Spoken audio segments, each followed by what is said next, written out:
Hi friends, welcome to Srikanth Mototech. QnA ఎపిసోడ్‌కి అందరికీ స్వాగతం. లాస్ట్ వీక్ కామెంట్స్ ఎవరైతే చేశారో, అందులో వాలిడ్ కామెంట్స్, మీరు పెట్టే కామెంట్స్ ఇంకా నలుగురికి ఉపయోగపడే కామెంట్స్ నేను పిక్ చేశాను. వాటికి ఆన్సర్ అయితే ఇస్తాను. అండ్ మీకు కూడా బండి కొనే విషయమే కావచ్చు, లేదనుకుంటే బైక్ రిలేటెడ్ ఎలాంటి డౌట్స్ ఉన్నా సరే, ఈ వీడియో కింద కామెంట్ సెక్షన్‌లో కామెంట్ చేయండి. నేను నెక్స్ట్ వీక్ అయితే పిక్ చేసి మీకు ఆన్సర్ అయితే ఇస్తాను. ఇంకా డౌట్స్ కనుక మీకు రెక్టిఫై అవ్వకపోతే పక్కన ఇన్‌స్టాగ్రామ్ ఐడీ అయితే ఉంది. అక్కడికొచ్చి ఫాలో అయ్యి మెసేజ్ చేయండి. మాక్సిమం రిప్లై ఇస్తున్నాను. అండ్ కొత్త వాళ్ళు మన ఛానల్ చూస్తుంటే సబ్స్క్రైబ్ చేసి చూడండి. మీరు సపోర్ట్ చేస్తేనే కదా ఇలాంటి కంటెంట్ మీ దాకా తీసుకురాగలుగుతాను. సో ఇక లేట్ చేయకుండా ఫస్ట్ కామెంట్ అయితే చూద్దాం. ఫస్ట్ కామెంట్ వచ్చేసరికి యశ్వంత్ అడుగుతున్నారు. అన్న, మార్చ్‌కి ఫైనాన్షియల్ ఇయర్ ఎండ్ అవుతుంది కదా! ఒకవేళ ఏప్రిల్ నుండి బైక్స్ కొంటే టాక్సెస్ పెరిగే ఛాన్సెస్ ఉంటుంది అనుకుంటున్నాను. మీరేమంటారు? ఒకవేళ మీరు బైక్ కొనేలా ఉంటే which month would you prefer to buy అని అడుగుతున్నారు. అవును, January, March and this is the best months అన్నమాట మీరు బండి కొనడానికి. ఎందుకంటే మీ ఫేవరెట్ వెహికల్ ఈ టైంలో 2025 మోడల్ అప్డేట్ అయ్యి ఉంటుంది ఆల్రెడీ. ఈవెన్ ఉంటే మాత్రం తీసేసుకోండి. ఒకవేళ మీరు ఏప్రిల్ స్టార్టింగ్ నుంచి కొందామని చూస్తుంటే మాత్రం ఇండియన్ గవర్నమెంట్ యొక్క టాక్సెస్ అయితే ఖచ్చితంగా మీరు బేర్ చేయాల్సొస్తుంది. అది ఈవెన్ ఎంట్రీ లెవెల్ వెహికల్ మీద రూ. 1000 నుంచి హై ఎండ్ మీద ఆల్మోస్ట్ 3,000-4,000 రూపాయల దాకా భరించాల్సొస్తుందనమాట. ఆ ప్రైస్ కూడా పెట్టడం మాకిష్టం లేదనుకుంటే జాన్వరి నుంచి మార్చి అనేది బెస్ట్ మంత్స్ అన్నమాట బండి కొనడానికి, మీ ఫేవరెట్ వెహికల్ గనక అప్డేట్ అయి ఉంటే. నెక్స్ట్ కామెంట్ కార్తీక్ అడుగుతున్నారు. 350 సీసీలో ఏం తీసుకోవాలంటారు బ్రో? చాలా వేరియంట్స్ ఉన్నాయి. ఈవెన్ రాయల్ ఎన్‌ఫీల్డ్ నుంచే Classic, Bullet, Meteor, Honda CB 350 RS, Hness CB 350 and SD adventure అని. మీరు ఎక్కువగా మీ లైఫ్‌లో అడ్వెంచరస్ రైడ్స్ చేస్తూ ఉంటే అడ్వెంచర్ వెహికల్ తీసుకోవటమే ఉత్తమం. అలా కాకుండా రాయల్ ఎన్‌ఫీల్డ్ నుంచి అయితే క్లాసిక్ 350, బుల్లెట్ 350 ఈ 2 కూడా మీకేంటంటే డైలీ రొటీన్ లైఫ్‌లో సిటీ నడిపించుకోవడానికి, డైలీ కమ్యూట్ చేయడానికి, చిన్న చిన్న లాంగ్ రైడ్స్ కోసం అయితే మాత్రం యూజ్ చేసుకోవచ్చు. అండ్ మెటీరియల్ అయితే కంప్లీట్‌గా లాంగ్ రైడ్ పర్పస్ మీద వీక్ అంతా కష్టపడి వీకెండ్‌లో లాంగ్ రైడ్స్‌కి ఎక్కువ వెళ్ళేవాళ్ళు. సో మీరైతే మాత్రం మెటిఆర్‌ని ప్రిఫర్ చేయొచ్చు. ఇక హోండా సీబీ 350 ఆర్ఎస్ వచ్చేసరికి రోడ్ స్టార్ అనమాట. Even long ride and city commute 2 in 1 purpose మీద అయితే కొనుగోలు చేయొచ్చు. సో హైనస్ వచ్చేసరికి ఒక రెట్రో వెహికల్. ఓల్డిష్ కనిపిస్తుంది. వింటేజ్ మోడల్ అనమాట. సో ఖచ్చితంగా సిటీ కమ్యూట్ చేయడానికి అండ్ డైలీ రొటీన్ లైఫ్‌లో డైలీ కమ్యూట్ చేయడానికి ఇది భాగం అవుతుంది. సో ఇలా మీ లైఫ్ రిక్వైర్మెంట్‌ని బట్టి వెహికల్ అయితే తీసుకోండి. అప్పుడు ఈజీ అవుతుంది. నెక్స్ట్ కామెంట్ శశి అడుగుతున్నారు. అన్న, నేను 2021 నుంచి పల్సర్ 150 ట్విన్ డిస్క్ మోడల్ వాడుతున్నాను. డైలీ 60 కిలోమీటర్లు ఆఫీస్ ట్రావెల్ చేస్తాను. కానీ ఈ బైక్ మెయింటెనెన్స్ ఎక్కువ అవుతుంది. నేను హోండా ఎస్‌పీ 160 తీసుకోవచ్చా అని అడుగుతున్నారు. హోండా ఎస్‌పీ 160 కూడా మీకు almost open type chain drive తోటి వస్తుంది. 160 సీసీ వెహికల్ మెయింటెనెన్స్ అయ్యే ఛాన్స్ ఉంది. బట్ హోండా వెహికల్స్ కొంచెం మెయింటెనెన్స్ ఫ్రీగా ఉంటాయి. ఆ ఉద్దేశంతో అడుగుతున్నారని అర్థమవుతుంది. అయినప్పటికీ కూడా మీకు పెద్ద డిఫరెన్స్ అయితే తెలీదన్నమాట. మీకు బెస్ట్ చాయిస్ ఏందంటే ఓపెన్ టైప్ చైన్ కాకుండా క్లోజ్డ్ టైప్ చైన్ ఉండేది. కమ్యూట్ చేయడానికి ఉత్తమంగా ఉండేటువంటి tyres and air cooled system ఉండే ఇంజిన్స్ అయితే చాలా బాగుంటాయి. ఫర్ ఎగ్జాంపుల్ మీకు బెస్ట్‌గా అనిపించేది మీ ట్రావెల్‌కి హోండా యూనికార్న్ బాగుంటుంది. ఇలాంటి పర్పస్‌లో వెహికల్ తీసుకోండి. మీకు ఖచ్చితంగా లైఫ్ సపోర్టెడ్‌గా ఉంటాయి. తక్కువ మెయింటెనెన్స్ అయితే ఆఫర్ చేస్తాయి. నెక్స్ట్ కామెంట్ రాజు అడుగుతున్నారు. ఆన్‌లైన్ ఆన్ రోడ్ ప్రైజెస్‌కి, ఆఫ్‌లైన్ ఆన్ రోడ్ ప్రైజెస్‌కి 10-15K డిఫరెన్స్ చెప్తున్నారు ఎందుకు? ట్రయాంఫ్ స్పీడ్ T4 తీసుకోవాలనుకుంటున్నా, మంచిదేనా అని అడుగుతున్నారు. సో ఇప్పుడు ఆల్మోస్ట్ మీ యొక్క ఏదైతే డీలర్‌షిప్ ఏరియా అనేది చాలా మారుమూలగా ఉందనుకోండి. ఢిల్లీలో మ్యానుఫ్యాక్చరింగ్ అనే వెహికల్ మీ దాకా రావడానికి లాంగ్ ట్రాన్స్‌పోర్ట్ అవుతుంది కాబట్టి, ఆ ట్రాన్స్‌పోర్ట్ ప్రైజెస్ గూడా మీ మీదే పడతాయి. అండ్ మీకు షోరూమ్ టాక్సెస్ పడతాయి.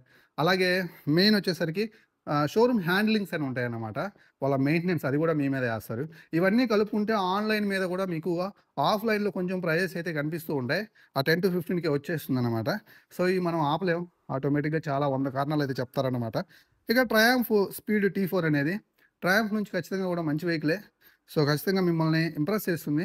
ఈవెన్ మీరు సిటీలో నడిపించుకోవాలన్నా, అర్బన్ రైడింగ్ అయినా సో, ఖచ్చితంగా మీకు బాగా అనిపిస్తుంది. దీని యొక్క ఎర్గనామిక్స్ డైలీ రొటీన్ లైఫ్‌లో భాగంగా మిమ్మల్ని ఇంప్రెస్ చేస్తుందనమాట. ఖచ్చితంగా ఈ వెహికల్ కొనడానికి మీరు వెనకాడాల్సిన అవసరం అయితే లేదు. ఒక మంచి పవర్‌ఫుల్ ఇంజిన్ అయితే ఉంది. నెక్స్ట్ కామెంట్ రాజ్ కుమార్ అడుగుతున్నారు. అన్న, స్క్రామ్ 440 బైక్ ఎందుకు షోరూమ్ వాళ్ళు హోల్డ్ చేశారు? ఏమైనా ప్రాబ్లమా?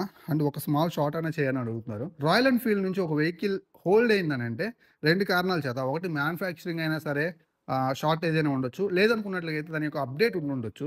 సో, ఈ 2 కారణాల చేత అవుతూ ఉంటుంది. నేను అనుకుంటున్నాను స్క్రామ్ 440 ఖచ్చితంగా ఒక అప్డేట్‌తో వస్తుందనుకుంటున్నాను. అందుకే హోల్డ్ చేశారని నేను అనుకుంటున్నాను. చూద్దాం. నెక్స్ట్ కామెంట్ కార్తీక్ అడుగుతున్నారు. అన్నగారు నమస్తే, వీడియో లుకింగ్ కొత్తగా ఉంది. N150 సైలెన్సర్ ఎగ్జాస్ట్ కిందకి ఉంటుంది కదా! వాటర్ లోపలికి పోయినప్పుడు వాటర్ లోనికి పోతుందా? బైక్ వాటర్‌లో మునిగినప్పుడు అని అడుగుతున్నారు. ఏ ఎగ్జాస్ట్‌కైనా ఒక చిన్న హోల్ అయితే ఉంటుందన్నమాట. సో, అనవసరమైన వాటర్ అనేది లోపలికెళ్ళినప్పుడు కిందకి వెళ్ళిపోవడం కోసం చిన్న హోలు. అది పాయింట్ ఔట్ చేసి చూస్తే మీకు కనిపిస్తుందన్నమాట. ఇక అండర్‌వెల్ ఎగ్జాస్ట్ కదా! సో, నీళ్ళలో మునిగినప్పుడు బండి ఆఫ్ అయ్యి ఉందనుకోండి, ఖచ్చితంగా వాటర్ లోపలికి పోతాయి. మీరు బయటకి తీసుకొచ్చిన తర్వాత ఆటోమేటిక్‌గా హోల్‌లోంచి బయటకైతే వచ్చేస్తాయి మాక్సిమం. సో, ఏమన్నా కొంచెం అలా ఉంటే ఏదైతే ఆ యొక్క వేడికి లోపల ఉండే వేడికి ఆవిరైపోతాయన్నమాట. ప్రాబ్లమ్ అయితే ఏముండదు. ఇంజిన్ లోపలికి వెళ్ళేంత సిట్యుయేషన్ అయితే ఏముండదు. నెక్స్ట్ కామెంట్ వచ్చేసరికి కిరణ్ అడుగుతున్నారు. Hi Srikanth bro, I'm also from Ongole. మీరెక్కడ ఒంగోలులో అని అడుగుతున్నారు. And Xtreme 125 or single seat variant వచ్చింది. మన ఒంగోలులో ఎప్పుడు వస్తుంది? అండ్ న్యూ కలర్స్ గురించి కూడా చెప్పండి అని అడుగుతున్నారు. అవును. హీరో ఎక్స్‌ట్రీమ్ 125 ఆర్‌లో సింగిల్ సీట్ అయితే వచ్చింది. చూడంగానే నాకు మిక్స్డ్ ఒపీనియన్ అయితే ఏర్పడింది సీట్ మీద. ఈ వెహికల్ నాకు అవైలబిలిటీలోకి రాంగాల్నే నేను ఒక మంచి వీడియో అయితే చేసి మీకైతే అందిస్తాను. నాకు కూడా చాలా క్యూరియస్‌గా ఉండేది. ఎందుకంటే బండి మొత్తం బావుంటుంది. చాలా బావుంటుంది. బట్ సింగిల్ సీట్ ఇస్తే బావుండేది గదనని నాకు అనిపించింది. ఫైనల్‌గా వచ్చింది. బట్ చూడంగానే మిక్స్డ్ ఒపీనియన్ అయితే ఉందన్నమాట. అదేంటనేది నేను బండిని డైరెక్ట్‌గా చూసి, రైడ్ చేసి నాకు క్లారిటీ వచ్చిన తర్వాత నేనైతే ఒక మీకు క్లియరెన్స్ అయితే అందిస్తాను. సో, ఫస్ట్ అయితే చూడటానికైతే మీకు బండి కనిపిస్తూ ఉంటుంది స్క్రీన్ మీద అయితే చూడండి. సో, ఇక దీంట్లో కలర్స్ కూడా వచ్చాయి. మనకి ఆ గ్రేయిష్ కలర్ ఉంది కదా! Grey panels, long panel, grey panel అది తీసేసి బ్లాక్ కలర్‌లోకి తెచ్చేసారు. ఇప్పుడు కొంచెం బండి కొంచెం ఏదైతే రెడ్, బ్లూ అనేది హైలైట్ అవుతున్నాయి. సో, బావుంది బండి. సో, నేను ఒక మంచి డెడికేటెడ్ వీడియో చేస్తాను నాకు బండి అవైలబిలిటీలోకి రాంగాల్నే. నెక్స్ట్ అనిల్ కుమార్ అడుగుతున్నారు. MT-15 TVS Ronin which is best అడుగుతున్నారు. I like both the bikes. I need your advice అని అడుగుతున్నారు. అనిల్ బ్రో, MT-15 టీవీఎస్ రోనిన్‌లో విచ్ ఈస్ బెస్ట్ అనే మాట మనం అసలు మాట్లాడుకోకూడదు. ఎందుకంటే ఇవి 2 డిఫరెంట్ మేకింగ్స్ అన్నమాట. అంటే అవసరాలు వేరే. సో, ఇక్కడ MT-15 వచ్చేసరికి ఒక స్ట్రీట్ ఫైటరు. ఒక యంగ్ బ్లడ్ అనేది డైలీ కమ్యూట్ చేయడానికి ఆఫీస్ పర్పస్ మీద తిరగటం కోసం అండ్ మంచి వెహికల్ అన్నమాట. సో, సిటీలో నడిపించుకోవడానికి చాలా బావుంటుంది. ఇక రోనిన్ వచ్చేసరికి ఇదొక వర్సటైల్ మోటార్ సైకిల్. దీన్ని చాలా విధాలుగా యూజ్ చేసుకోవచ్చు. ఈవెన్ మీ గ్రౌండ్ క్లియరెన్స్ కూడా చాలా ఎక్కువుంది గాబట్టి, ఆఫ్ రోడ్‌లో కూడా తీసుకెళ్ళొచ్చనమాట. అండ్ ఇది కొంచెం రెట్రో స్టైల్ ఫీలింగ్ గూడా ఉంటుంది. చాలా మంచి ఫీచర్స్ తోటి లోడ్ చేశారనమాట వెహికల్‌ని. చాలా మంచి వెహికల్. డైలీ కమ్యూట్ గూడా జేసుకోవచ్చు. వాటి రిక్వైర్మెంట్స్‌లో అవైతే ఖచ్చితంగా కూడా న్యాయం జేశాయి. సో, 2 మంచి వెహికల్సే. సో, మీ లైఫ్ రిక్వైర్మెంట్‌ని బట్టి ఇప్పుడు నేను చెప్పిన విధానం గురించి ఆలోచించి ఒక మంచి వెహికల్‌నైతే తీసుకోండి. మళ్ళా అనిల్ కుమార్ నుంచే బ్రో 220ఎఫ్ కొనొచ్చా? వద్దా బ్రో చెప్పండి. నేను లావుగా ఉంటాను. లావుగా ఉండే వాళ్ళకి బైక్ సెట్ అవుతుందా? 1.8 లాక్‌లో అని అడుగుతున్నారు. సో, అంటే లావుగా ఉండేవాళ్ళు 220ఎఫ్ సెట్ కాదని ఏం రూల్ ఏం లేదు. సరిపోతుంది. ఎందుకంటే వెహికల్ కూడా చాలా బ్రాడ్‌గా ఉంటుంది కాబట్టి మీరెక్కినా చాలా బావుంటుంది మీకు. కాకపోతే 220ఎఫ్ అనేది కొంచెం ఔట్‌డేటెడ్ ఫీల్ ఉందని మీరు అనుకుంటే మీ మీ డ్రీమ్ బైక్ అయితే హ్యాపీగా తీసేసుకోండి. ఎవరి మాట వినాల్సిన అవసరం లేదు. లేదు నార్మల్‌గా చూస్తుంటే మాత్రం ఆ 220ఎఫ్ ప్రైస్ సెగ్మెంట్‌లో టీవీఎస్ నుంచి టీవీఎస్ అపాచీ ఆర్‌టిఆర్ 160 4వి కొంచెం అప్‌డేటెడ్‌గా ఉంది. అప్‌సైడ్ డౌన్ ఫోర్కులతోటి, డ్యూయల్ ఛానెల్ ఏబిఎస్ తోటి కొంచెం బావుందనమాట. అదైనా చూడండి. లేదనుకున్నట్లయితే హోండా నుంచి హోండా హార్నెట్ గూడా చాలా బావుంటుంది. మీకు సెట్ అవుతుంది. అలాగే మనకి పల్సర్ నుంచి పల్సర్ ఎన్ఎస్ 160 గూడా N160, ఎన్ఎస్ 160 2 చాలా బావుంటాయి. 2 గూడా డ్యూయల్ ఛానెల్ ఏబిఎస్‌కి అండ్ ఇప్పుడున్నటువంటి లేటెస్ట్ ఫీచర్స్‌కి అప్‌గ్రేడ్ అయితే ఉన్నాయన్నమాట. ఇవన్నీ మీకు చాలా బానే ఉంటాయి. నెక్స్ట్ కామెంట్ వచ్చేసరికి ఫోన్‌జీ నుంచి వచ్చింది. హాయ్ బ్రో, మీరు 125 సీసీలో బైక్ తీసుకోవాలంటే ఏ బైక్ తీసుకుంటారు మీరని అడుగుతున్నారు.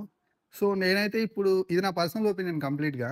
నేనైతే అన్ని విధాలా ఉపయోగపడే విధంగా అంటే 125 సీసీకెళ్తున్నాం అంటే కొంచెం ఫ్యామిలీ కోసం, కొంచెం నా కోసం, అన్నిటి కోసం ఆలోచిస్తూ ఉంటాం. ఈవెన్ బడ్జెట్ కూడా తక్కువ ఉన్నప్పుడే మనం దానికి వెళ్తాం కాబట్టి. సో, నేను టీవీఎస్ రైడర్ 125 ఐగో మోడల్ అయితే తీసుకుంటాను. సో, అది అన్నిటికి బావుంటుందనుకుంటున్నాను. Even split సీటే. అయినప్పటికి కూడా సీట్ హైట్ చాలా తక్కువుంది కాబట్టి లేడీస్ ఈజీగా ఎక్కి కూర్చుంటారు. సో, కంఫర్టబుల్‌గానే ఉంటుందన్నమాట. నెక్స్ట్ కామెంట్ వచ్చేసరికి డియర్ ఫ్రెండ్ నుంచి అయితే వచ్చింది. Bro which bike is best N160 or FZ V4? I'm a student అని అడుగుతున్నారు. సో, స్టూడెంట్స్ అంటే కొంచెం మంచి అగ్రెసివ్ లుక్ కూడా మెయింటైన్ చేస్తూ ఉంటారు. అంటే కోరుకుంటూ ఉంటారు. సో, మీ పాయింట్ ఆఫ్ వ్యూలో ఎఫ్‌జెడ్ 4V అనేది కొంచెం ఫార్మల్ సైడే ఉంటుందన్నమాట. N160 అయితే లేటెస్ట్ అప్‌గ్రేడ్స్ ఉన్నాయి. సో, యూఎస్‌డి ఫోర్క్‌లో ఉన్నాయి. డ్యూయల్ ఛానెల్ ఏబిఎస్ ఉంది. మోర్ ఓవర్ బండి చాలా అగ్రెసివ్‌గా ఉంటుంది. ఒక స్పోర్ట్స్ బైక్ ఫీల్ అయితే ఉంటుందన్నమాట. సో, బడ్జెట్‌లో one of the best choice N160 USD model అయితే తీసుకోండి. సింగిల్ సీట్ అయితే కాదు. నెక్స్ట్ కామెంట్ వచ్చేసరికి పెరం గణేష్ అడుగుతున్నారు. అన్న N150 మళ్ళీ ఎప్పుడు రావచ్చు? మేలోపు ఏమైనా వస్తుందా? లైక్ N160 సింగిల్ సీట్ తీసుకోవాలని అడుగుతున్నారు. ఇది ఇప్పుడు ప్రెజెంట్ కాంప్లికేట్ ఇష్యూ అన్నమాట. N150 వచ్చిన కొత్తల్లోనే చాలా మందిని ఇంప్రెస్ చేసింది. ఉంటే తీసుకుందామని చాలామంది చూస్తున్నారు. సో, ఇదేంటంటే కొంచెం మైలేజ్ వస్తుంది. కొంచెం మెయింటెనెన్స్ ఫ్రీగా ఉంటుంది. తక్కువ సీసీ రిక్వైర్మెంట్ తక్కువ సీసీయే. ఎక్కువ సీసీ రిక్వైర్మెంట్స్ ఎక్కువ సీసీయే. అయినప్పుడు కూడా నేను బండి నడిపినప్పుడు నాకేమనిపించిందంటే N160 అనేది యూఎస్‌డి మోడల్ ఉంది గదా! సో, అంత పర్ఫార్మెన్స్ అయితే నాకేం అనిపించలేదు. అదేదో కొంచెం N150 కంటే లిటిల్ కొంచెం ఎక్కువగా అనిపించిందే గానీ, సో, ఆల్‌మోస్ట్ ఈ N150ని చూసినట్టే ఉండిద్ది దూరం నుంచి చూస్తుంటే. N150లో లేనిది N160లో ఏముందంటే ఫ్రంట్‌లో 37 ఎంఎం టెలిస్కోపిక్ ఫోర్క్‌లున్నాయి. బ్యాక్ సైడ్ 130 సెక్షన్ టైర్ అయితే ఉందన్నమాట. సో, ఒక రూ. 7,000 ప్రైస్ పెరిగింది. 1,63,000 దాకా ఉంది. సో, 2 నాకు పెద్ద చేంజెస్ ఏమి లేవు కాబట్టి ఆ రూ. 7,000 ప్రాబ్లమ్ లేదనుకుంటే హ్యాపీగా N160 తీసేసుకోండి. లేదనుకుంటే వెహికల్ అయితే వస్తుంది. కొంచెం ఆగాలన్నమాట. అది ఇప్పటికీ అర్థం కాని పరిస్థితిలో ఉంది. N160 స్టాక్ అనేది క్లియర్ అయిన దాకా మేబీ తీసుకురారేమో అనుకుంటున్నాను. నెక్స్ట్ కామెంట్ వచ్చేసరికి పురుషోత్తం అడుగుతున్నారు. అన్న best bike long rides plus daily use under 2,00,000 అని అడుగుతున్నారు. ఎగ్జాక్ట్‌గా 2,00,000లో నేను చెప్పలేను గానీ, 2.25 అక్కడైతే మాత్రం రోనిన్ బెస్ట్ వెహికల్ అన్నమాట. అన్ని విషయాలకి చాలా బాగా సూట్ అవుతుంది. మీ యొక్క రిక్వైర్మెంట్స్ ఎలా ఉన్నా సరే, ఆల్ ఇన్ వన్ వెహికల్ అన్నమాట. అన్ని ఫీచర్స్ తోటి లోడ్ అయిందన్నమాట. మంచి వెహికల్ అవుతుంది టీవీఎస్ రోనిన్ ఈ బడ్జెట్‌లో. నెక్స్ట్ కామెంట్ వచ్చేసరికి షణ్ముఖ్ అడుగుతున్నారు. My height 6.2 now I am using CB Unicorn suggest me bike price is not a problem. Suggest me best bike అని అడుగుతున్నారు. ప్రైస్ ప్రాబ్లమ్ కాదని అడుగుతున్నారు. సో, నేనైతే మీకు రాయల్ ఎన్‌ఫీల్డ్ నుంచి క్లాసిక్ 350ని సజెస్ట్ చేస్తాను. మీ హైట్‌కి చాలా బావుంటుంది. అన్ని విషయాలకి యూజ్ చేసుకోవచ్చు. అండ్ వెహికల్ గూడా చాలా బ్రాడ్‌గా ఉంటుంది కాబట్టి, వెళ్ళేటప్పుడు బండి మీద ఆ యొక్క డీటెయిలింగ్ చాలా బావుంటుందన్నమాట. మీరు ఆ రెట్రో మోడల్స్‌ని ఇష్టపడే పనైతే, ఆ రాయల్ ఎన్‌ఫీల్డ్ వెహికల్ అయితే మాత్రం క్లాసిక్ 350 నేను మీకు సజెస్ట్ చేస్తాను. హ్యాపీగా కొనుక్కోవచ్చు. మీ ఒపీనియన్ ఎలా ఉందో నాకైతే తెలీదు గదా! నన్ను అడిగారు కాబట్టి నేను చెప్తున్నాను. ఫైనల్‌గా ఇవి కామెంట్స్ నచ్చాయనుకుంటున్నాను. మీకు గనక వీడియో నచ్చినట్లుగా అయితే వెళ్ళేటప్పుడు సబ్స్క్రైబ్ చేయండి మన ఛానల్ అండ్ వీడియోని లైక్ చేయండి. మీకు ఎలాంటి డౌట్స్ ఉన్నా కింద కామెంట్ సెక్షన్‌లో కామెంట్ చేయండి. నెక్స్ట్ వీక్ అయితే రిప్లై ఇస్తాను. మరో మంచి వీడియో దగ్గర మళ్ళీ కలుస్తాను. అంతవరకు సెలవు. నేను మీ Srikanth signing off. Bye by.